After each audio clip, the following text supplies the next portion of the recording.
Okay guys, magandang hapon guys. Ito yung mga tanim nila na kalabasa dito guys. No? Yan. Dito po yung taas niya kanina, yung nilagyan natin ng power kaso umulan. Ito mga dalandan. Yan, mga dalandan yan. Okay. May mga bunga na mga kabady. Ayun. Maluwang-luwang talaga yung tinaniman nila. Ipakita ko sa inyo guys yung duhat. Yan. Malaki na siya mga kabady. Yo. Yan o. Yun.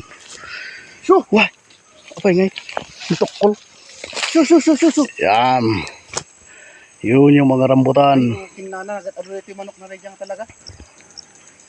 Malalaki na yung mga rambutan natin. Okay.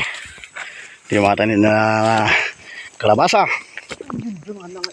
Yan yung may-ari, guys. Yan. Okay, yun lang. Hanggang doon sa taas. Basta yun na yun. Over and out.